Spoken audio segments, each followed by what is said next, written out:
Bonjour à toi et bienvenue sur Canut Télé. Je suis très heureuse de te retrouver aujourd'hui pour le nouveau chapitre de One Piece. Hâte de le découvrir avec toi, je te dis à tout de suite. Si tu es fan de One Piece et de manga, n'hésite pas à t'abonner, merci.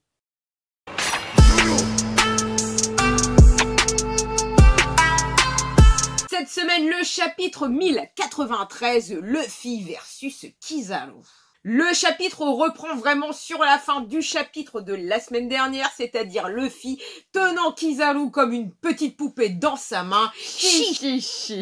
Il se bat librement n'importe où. Donc tout le monde est étonné de voir comme ça un Luffy quand même assez géant. Borsalino, on dirait bien que je suis dans le pétrin là. Donc là on a un Luffy quand même avec un gros sourire. Luffy littéralement s'amuse avec Borsalino. On voit comme ça qu'il fait tourbillonner un peu partout. Sois sympa avec moi. S'il te plaît, au même moment, on voit que Luffy est en train de jeter à son tour Kizaru. Luffy est toujours en mode Gear 5, comme ça, je l'ai envoyé vachement loin. C'est l'occasion ou jamais, on doit s'échapper maintenant. Partons pendant que Luffy occupe Kizaru.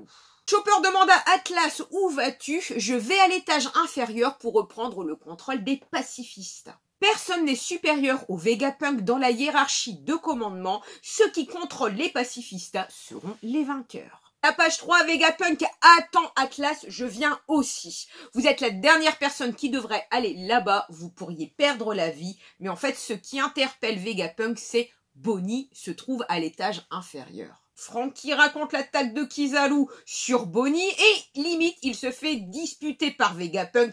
Elle était avec un grand adulte comme toi, comment as-tu pu la laisser se faire frapper? Sanji, si vous allez sauver Bonnie, alors je viens aussi. Et Jinbei précise, je me dirige vers la sortie arrière, que tout le monde se retrouve là-bas. La page suivante, on se retrouve sur l'étage inférieur, Fabrio Phase. Donc là, tout simplement, c'est la marine qui s'est fait attaquer par Bonnie. Il y a une très belle image des soldats de la marine, soit en vieillard, soit en très jeune enfant. Comment ose-t-elle? Où s'est-elle enfuie?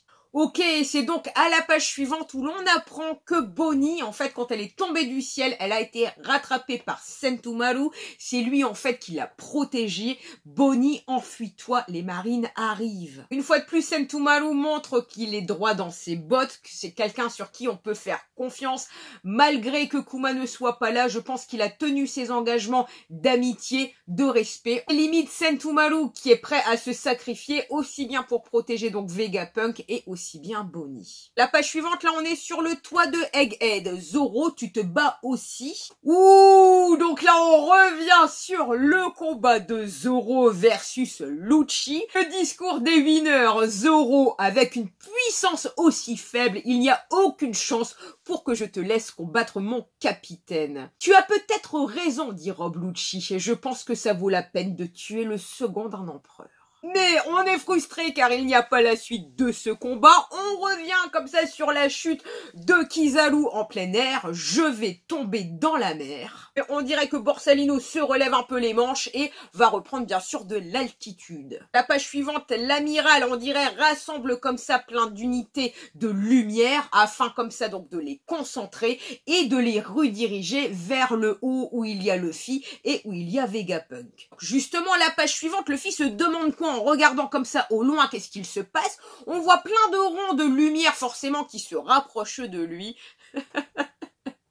Quoi? Et d'un coup, en fait, toutes ces petites taches de lumière se sont transformées en clones de Kizaru, prêt bien sûr à attaquer Luffy. La page suivante, l'amiral prépare son attaque, son épée comme ça de lumière, Amano Murakumo. Mais Luffy comme ça arrive à éviter le coup d'épée de lumière de Kizaru. Luffy riposte par un coup de pied. C'est quoi ces holo machin truc? Lequel est le vrai en train de s'échapper? Juste l'image d'après, on voit comme ça que Luffy limite va être encerclé par tous les clones de Kizaru qui sont à la suite, mais Luffy a le sourire, je t'ai eu, Gomu Gomu no Down Stamp. Donc là on voit un énorme coup de pied de Luffy qui comme ça transperce tous les clones de Kizaru.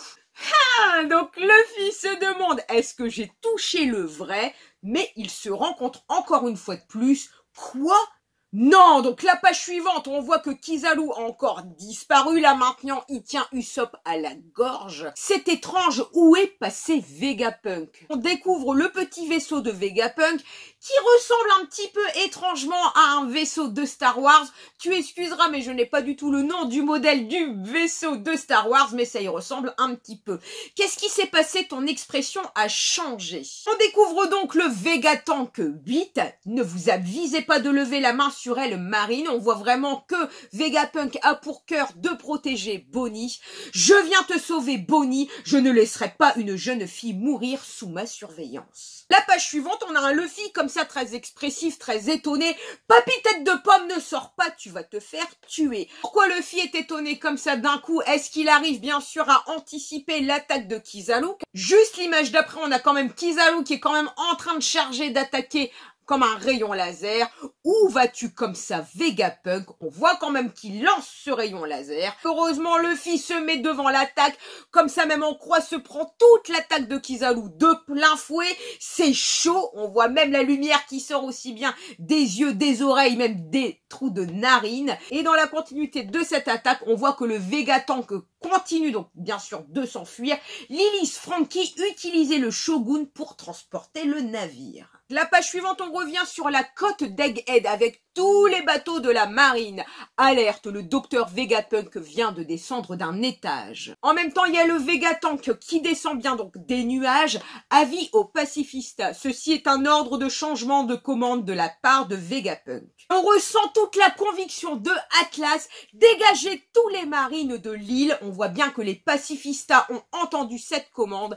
Mais la dernière image, c'est un Saturne qui est vraiment pas content de la situation. Les rôles vont-ils s'inverser? Et déjà fin de chapitre. Et la mauvaise nouvelle, c'est qu'il y aura une pause la semaine prochaine. Donc on va être obligé d'attendre 15 jours pour avoir la suite des événements. Comment va réagir Saturne et la marine? Est-ce que Kizaru va vraiment réussir à tuer Vegapunk ou pas du tout? Mon ressenti sur le combat de Luffy-Kizaru, on sent que quelque part Luffy n'est pas réellement vénère contre Borsalino et c'est peut-être pour ça qu'il s'amuse avec lui. Limite, si je devais choisir un combat à suivre la fois prochaine, ça serait bien sûr celui de Rob Lucci et de Zoro. Cette réaction review est déjà terminée. Si elle t'a plu, merci pour ton pouce, ton commentaire. N'hésite surtout pas à t'abonner pour me prêter ta force. Je te remercie. Je suis également disponible sur TikTok, Twitter, mes plus gros réseaux. Il y a aussi une page Insta, Facebook. Vous êtes tous les bienvenus. Je vous souhaite une bonne journée, une bonne soirée et je vous dis à très bientôt.